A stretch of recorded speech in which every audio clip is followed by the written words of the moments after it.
What's going on, y'all? Thanks for checking in the Khaliis Take. You know what to do. Hit that like, subscribe button. Also hit that notification bell just so you can get the newest and the bonus content first. But hey, let's just go ahead and jump right in. So I was checking out the top 1-2 punches, top duos in the West, how they're ranked so far.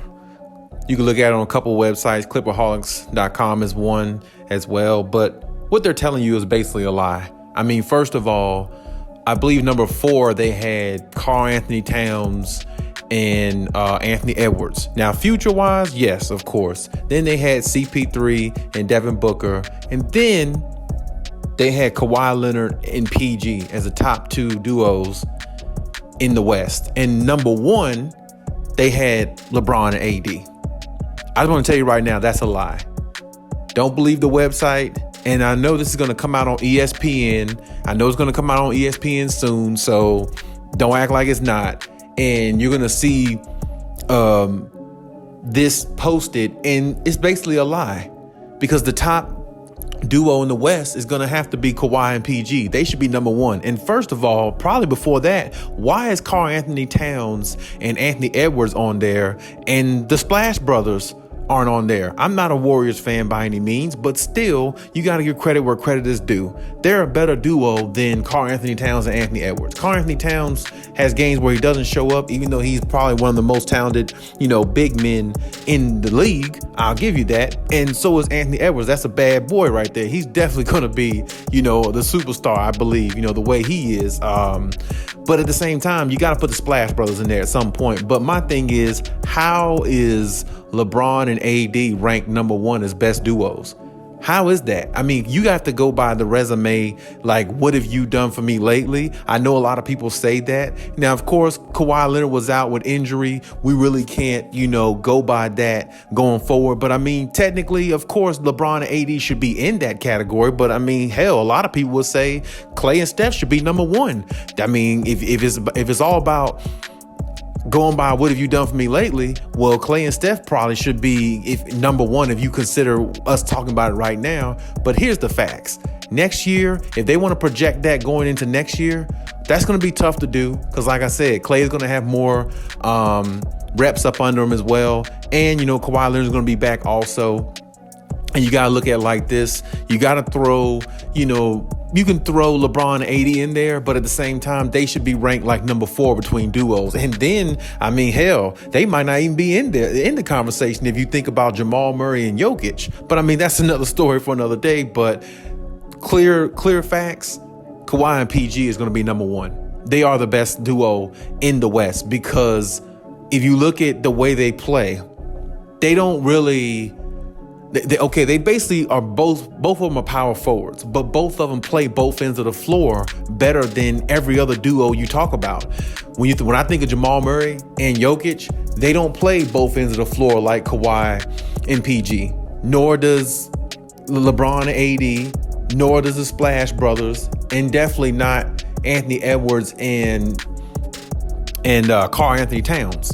So to me, going into next year, if you're looking at the trajectory, you got to give it to Kawhi and PG. They got to be the best 1-2 punch in the NBA going into next season if you want to project that. Because honestly, if you look at them, the way they're built, if they could stay healthy, I don't really think nobody's really going to want to deal with them because you have to look at it from this standpoint. Kawhi has then gotten stronger, bigger. Seemed like his body transformation is crazy, and his defense is still going to be there if he's healthy. And he's a top 5 player in the league when healthy. To everybody, I mean, anybody that knows anything about basketball, he's a top 5 player when he's healthy. Then you got Paul George, who's going to be motivated, ready to play, and both of them play both ends of the floor very well. I mean, both of them could drop 30 points at any time, any night, any given night. And like I said, both of them play defense. Every other 1-2 punch doesn't have the defense that they have. The way they can rotate in and out on players, it's going to give a lot of teams problems.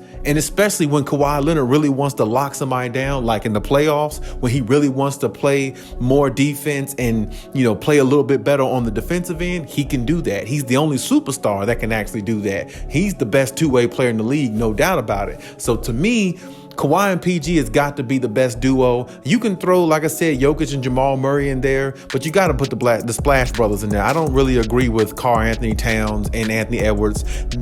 Anthony Edwards is good, but he hasn't really developed yet. I mean, give him 1 or 2 more seasons and then tell me Anthony Edwards and Karl Anthony Towns and see if they fit. I don't even know if they really fit well, if you ask me. I think one of them probably has to end up leaving the team, if you ask me, for them to really actually flourish, even though they have a lot of good pieces there in Minnesota.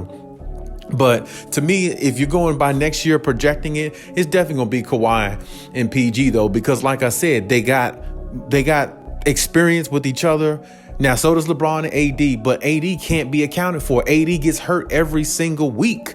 AD is never really accountable. I mean, he's probably the most injury-prone superstar caliber type player in the NBA. So you can't really count LeBron and AD because AD is never really healthy, and who knows how LeBron or how healthy LeBron's going to stay, because he's going to be a year older, and they're asking him to put up so many points out there in LA. It's like, man, can the guy get a break? But I don't think he can, because they just need all the scoring they can. And like I said, the one thing about LeBron, he can't play both ends of the floor like he used to. So the way he affects games is not to the level that he used to affect them, which is one reason why the Lakers couldn't even make the play-in tournament, because LeBron can't carry a team the way he once could and put him on his back and everything works from there. He can't do that anymore. So the fact that he can't do that now, that puts their 1-2 punch at a deficit, because you don't know if you're getting, you don't know what you're getting out of AD, first of all, whether he's going to be healthy or not. He can't stay on the floor from month to month, if you ask me. And like I said, who knows if LeBron gets injured, then what it's going to be? You see what I'm saying? Now, of course, anybody can get injured, so I don't really like to put that out there too much, but Anthony Davis is just really not reliable when it comes to relying on a second duo type star player. He did good in the bubble, but the bubble was a different type situation. Had months off. He benefited from that. So did LeBron. And Kobe Bryant passing definitely motivated them to do a lot of great things in the bubble. So, you gotta factor that in as well.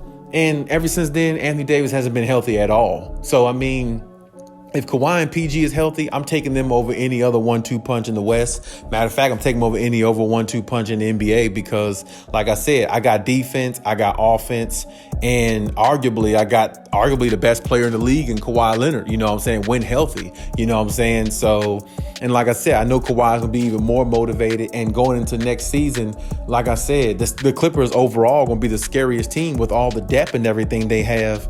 They're going to be so lethal in so many ways, where when Kawhi and PG is on the floor, you really got to worry about all the other guys around them, which will allow them to flourish even more offensively and defensively, because they can take chances on defense and, go for steals, rip the ball, go for turnovers, and, leave their assignments, because they got so much depth on defense too, so much versatile players. I mean, they got Robert Covington, Nicholas Batum, you see what I'm saying? Guys like that, they can guard position 1 through 5. So when you look at that in its entirety, along with Kawhi and PG, who can guard position 1 through 5, they can switch and rotate a lot better. And like I said, they'll be more effective on both ends of the floor just because of the teammates around them. I mean, when you have the more depth you have, the more effective you are. So, I mean, I'm looking at them and I'm taking them over any duo in the West. But of course, you may have your opinion of who you think is the better duo and better 1-2 punch, but I'm not taking nobody over them, because like I said, their team is so stacked that they're going to be it's going to be much easier for them to operate on defense and offense, just because, like I said, they got so much depth around them with shooters and other guys who can defend and other guys who's versatile on defense. Like I said, if you have a Robert Covington, he can guard position 1 through 5. Well, that's going to make Kawhi Leonard and PG's life a lot easier, because they're going to understand that when they're actually guarding one of their players, they can take chances on defense, and it'll allow their defense to be even better with those two on the floor, which that'll put the Clippers as probably one of the top defensive teams in the league if that happens, and when it happens next year. So if you look at all the other duos that are mentioned, and maybe even the ones that aren't mentioned, they don't have that defense the way Kawhi and PG does, where they can affect the game on both ends, and they can basically win a game on defense and basically win a game on offense. So to me, like I said, they might have the best duo in the NBA, if you ask me. So I think the sites are wrong, and I think Kawhi and PG are going to prove everybody wrong next year and go into next year and blast off with a lot of hype and a lot of enthusiasm and go out there and show everybody that the Clippers are the most scariest team in the NBA, and they can be the best team in the NBA if they stay healthy. Well, they can actually be a number one seed, if you ask me. And then, going into the playoffs, then they'll definitely have, everybody they need if they can stay healthy. Well, I mean, you're looking at a very, very tough team to knock off. But hey, that's my take on everything. Leave any comments in the comment section, as always, and check out my other videos. And hey, Khaliis out.